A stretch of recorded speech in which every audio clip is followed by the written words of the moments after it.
Okay, so I woke up this morning and I realized that there's a lot going on in my head that I haven't really shared with anyone really. And I've had tons of opportunities, Oprah, interviews, to go on a platform and share hardships or just really anything that's going on in my mind. And I really don't think any of that is relevant to getting paid to tell your story. I feel like it's kind of silly. So I'm here honestly just to open myself to others and try to shed a light on if anyone out there has ever gone through hardships or whatever it is, just to put a light on it. And so that person doesn't feel alone, because I really know what that feels like. I haven't honestly shared this openly too as well, because I've always been scared of the judgment and definitely the embarrassment of the whole thing, period, and the skepticism and the cynical people of what and their opinions of what people would actually think. I do think I'm in a place now where I'm a little bit more confident that I can be willing to share openly my thoughts and what I've been through, because I haven't really had that outlet to share completely openly for so long, just scared of judgments, thoughts of other people and what they think or what they may say. And I think it's crucial for my heart and my head to be able to speak openly about it as if anyone else would. Well, the actual conservatorship actually started, I think, 15 to 16 years ago. I was 25 when it started. I was extremely young.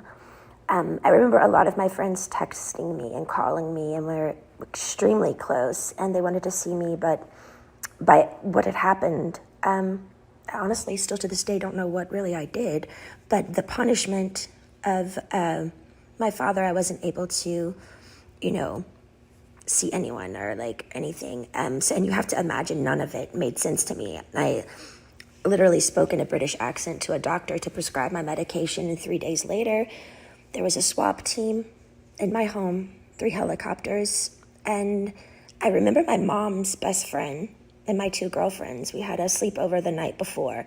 They held me down on a gurner. And again, none of it made sense. Literally, the extent of my madness was playing chess with, when it was playing chase with paparazzi, which is still to this day one of the most fun things I ever did about being famous. So I don't know what was so harmful about that. But I remember my mom was sitting on the couch and she said, "We've heard people are coming here today to talk to you. We should probably go, to a hotel or something." And I never really understood what she meant. I didn't believe her. Like, is a lawyer coming here? Who is coming here? Then 4 hours later, there were over 200 paparazzi outside my house videotaping me through a window of an ambulance holding me down on a gurner. I know now it was all premeditated. A woman introduced the idea to my dad, and my mom actually helped him follow through and made it all happen. It was all basically set up. There was no drugs in my system, no alcohol, nothing. It was pure abuse. And I haven't even really shared even half of it. I think the main thing I do remember when it started was my dad's control. He loved to control everything I did. I remember the first day he said, "I'm Britney Spears and I'm calling the shots." And I'm like, alrighty then. My brother was a football player. My dad was really, really hard on him when he was younger, really abusive. And I think when my mom gave him the idea for the conservatorship and his friend, I think he just really regrouped it and made such a really, really overhauling big deal out of it. And it was just really too much. I remember him always being in the office, and my girlfriend was his assistant, and they would just stay in there all day with the door shut, and I was never ever able to leave or go anywhere. My first job after the 2 weeks of being hospitalized and completely traumatized out of my mind, I did a TV show called How I Met Your Mother, and then I started working on an album called Circus. and started working away right away. All I do remember is I had to do what I was told. I was told I was fat every day. I had to go to the gym. I had to and I never remember feeling so demoralized, and just, they made me feel like nothing. And I went along with it because I was scared. I was scared and fearful. I didn't even really do anything. And I had like a swap team and how, like, none of it made sense to me. So since that day, I did probably 4.5 tours. I did an album circus, Femme Fatale, Britney Jean, and Glory. And then I started doing a Vegas show in Las Vegas. And I did that for 4.5 years. I do remember working, and I got to a point where, you know, because my pride in my 30s, I have to live under my father's rules. And, you know, the dancers are playing and drinking and having fun at nights in Vegas, and I couldn't do anything. And I remember just being like, my performances, I know, were horrible. Like, I even wore wigs, and all the dancers were doing all these nice, sexy head flip turns, and I had conditioner treatment in my hair and like these little caps over my head, and just during a whole show getting conditioner treatments just with wigs on, because I was just like a robot. Honestly, I didn't give a fuck anymore, because I couldn't go where I wanted to go. I couldn't have the nannies that I wanted to have. I couldn't have cash. And it was just demoralizing. So I was kind of like in this conspiracy thing of people claiming and like treating me like a superstar, but yet they treated me like nothing. Well, for some reason, I started to get a spark back. I remember recording Glory, and for some reason, I think producing and making music, and I went to this little Spanish house, and I got the fire back in my eyes for some reason, and it was at the end of recording Glory, and my son named it, and things started kind of taking a turn, because I started getting more confidence just for myself. And I think with confidence, people kind of like, oh, wait, what's going on now? Like, she's speaking up a little bit more, but it might not be particularly a good thing if I'd been quiet for 15 years. I think with confidence comes enlightenment, which makes you think better. And that's the last thing they wanted me to do, was to actually be better, because then who would be in control then? But it was really tricky, because I had to just play this role that everything was okay all the time, and I had to go along with it because I knew they could hurt me. So I'm sitting here, like, my friends all drinking alcohol and having fun in these parties, and had no cash. I literally felt like a nun. My girlfriends from home came to visit me in a spa, and I couldn't even walk into the spa, and they had their feet doing pedicures in the water, and the 3 ices of bottles of champagnes before my show just sitting there. And I wasn't even acknowledged by them, my own hometown friends, when they would come to Vegas. And it was just, it was demoralizing, I will say. You also have to understand, it's like, 15 years of touring and doing shows, and I'm 30 years old under my dad's rules. And all of this is going on, and my mom's witnessing this, and my brother is witnessing, and my friends are witnessing it, and they all go along with it. And I'm like, how am I the one working here and doing all this, but I don't get the side things that, the good stuff, I want to be able to play. I want to be able to have fun. Like, none of it made sense to me. Well, the last show in Vegas ended 2017. I went on tour, which of tour I was forced to do, but I was supposed to do a new show. So the new show came along. I rehearsed, I think, maybe 4 days ago. I don't really remember, but I went to one of the rehearsals, and I said no to a dance move. I was like, no, can we do that? I don't want to do this. And then I just remember everything got really weird and quiet, and all the directors and producers went in the back room and just spoke. And that was it. And I was like, well, I don't know what's going on. So we all just kind of like, what happened? And then the next day, I was told that I had to be sent away to a facility, and that I was supposed to say on my Instagram the reason why is because my dad is sick and I need treatment, which was, I I didn't want to ever go there. I remember my dad calling me on the phone, and I was crying, and I was like, why are you guys doing this? Like, what? And I just remember him saying, it's in your hands. You have to listen to the doctors. The doctors are going to tell you what to do. I can't help you now.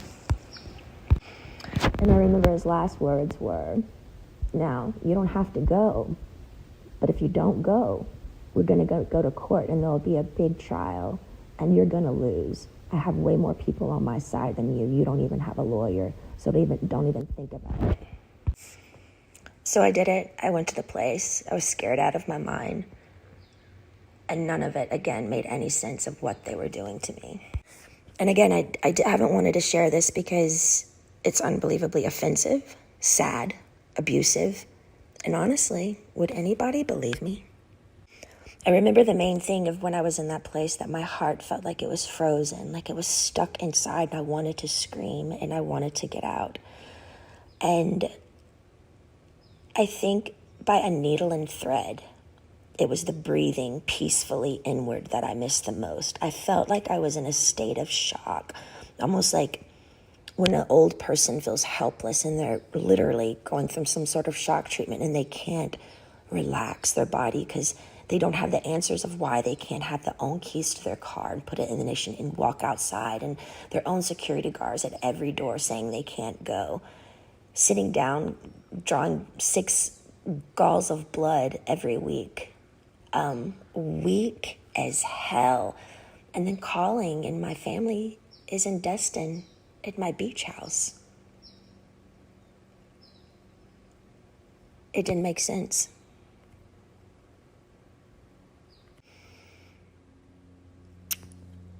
The main thing, I to this day, I kind of stopped believing in God at that time because I didn't know how they could have 40 people leave my house a day and me work from 8 to 6 at night, be seen changed every time I changed in the shower, no privacy, no door, nothing. How did they get away with it? And what the fuck did I do to deserve that? I couldn't even smoke cigarettes. People on death row can smoke cigarettes. I missed my AA meetings, although I was kind of forced to go to AA, and I'm not even an alcoholic. I actually enjoyed it because I thought the people were brilliant. They shared their stories just to share their story, and in a circle of women and men who just are trying to be better people and trying to touch other people. I missed my AA meetings. I couldn't go in. I couldn't have the keys to my car, no cash, no cigarettes, no door for privacy. It watched me change naked every day. I did work 7 days a week. No weekends were off. They monitored what I ate.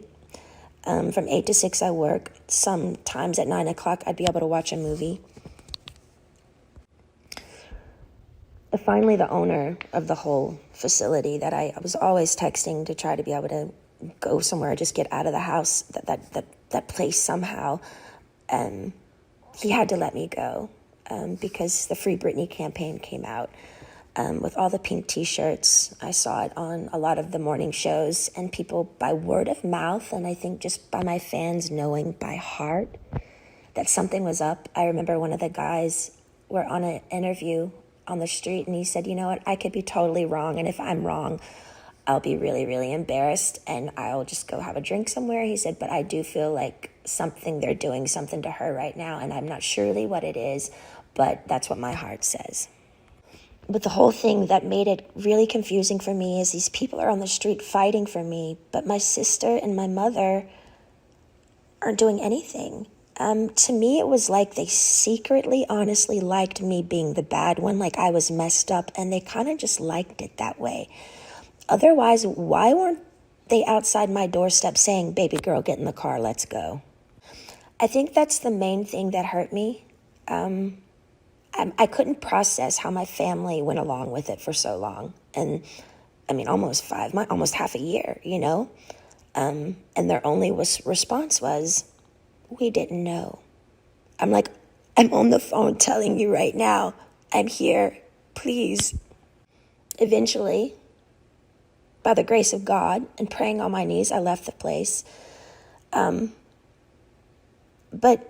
I was still scared. I was really, really scared. And from then on, I had support. I needed a lot of support. And I found two really, really great people that would come to my house weekly and just help me with my mind, because I didn't understand all the therapy that I had to do there. But why have therapy when it's forced and in like a militant, almost prison-like way that like is where you're not even all there? None of it made sense. Well, I think my strength grew because I didn't reach out to my dad anymore. They were playing the game of ball and twist of, she's going to come running back to us because, we've scared her and we're the bosses here. But I didn't. I just stalled and I stalled and I stalled and I stalled.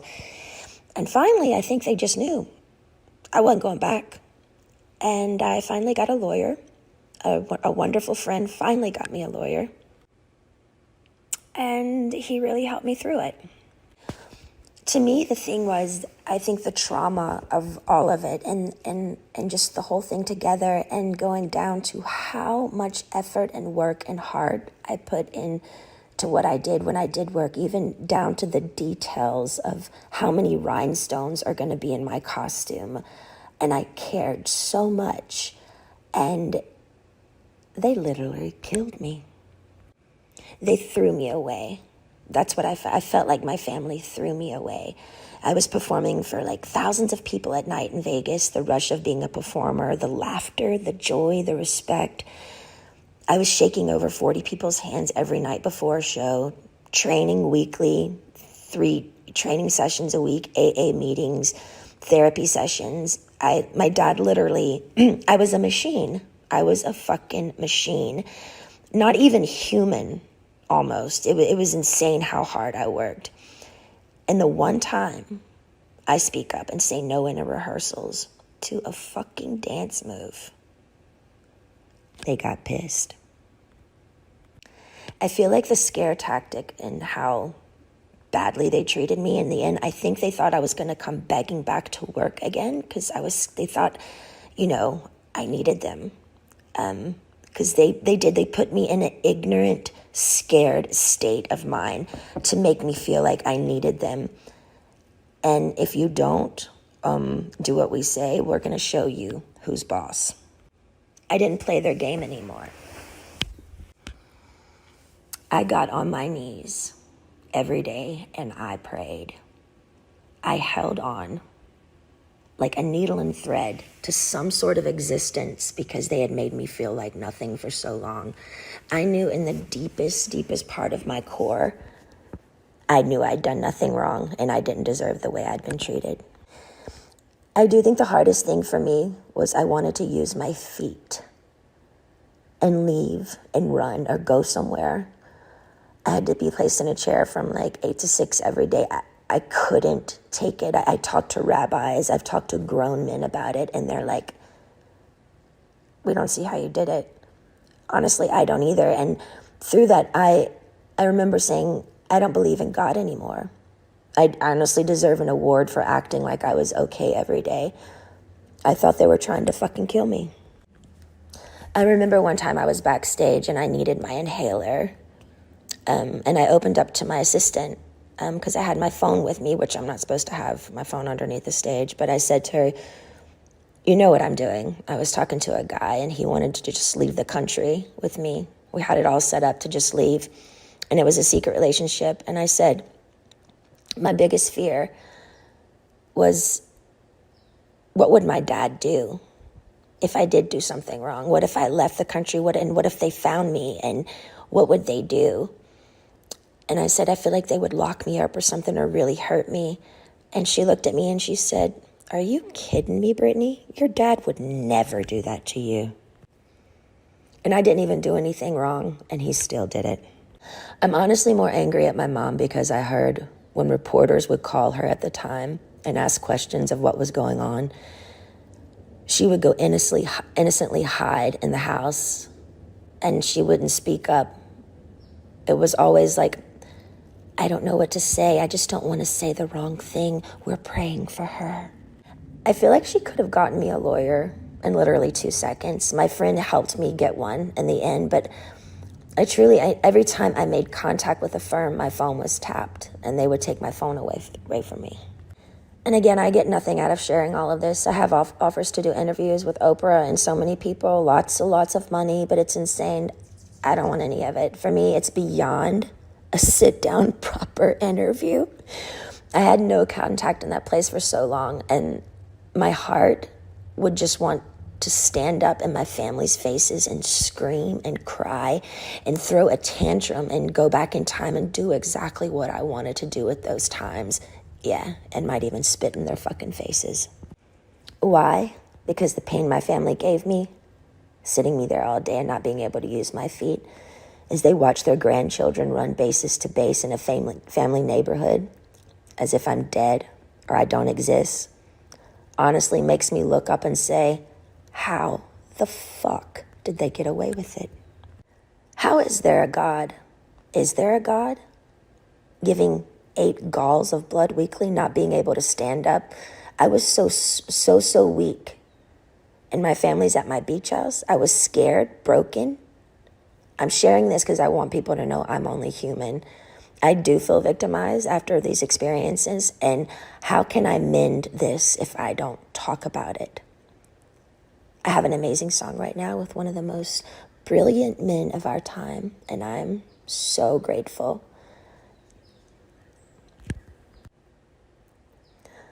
But if you're a weird introvert, oddball like me, who feels alone a lot of the time, and you needed to hear a story like this today so you don't feel alone, know this, my life has been far from easy, and you're not alone.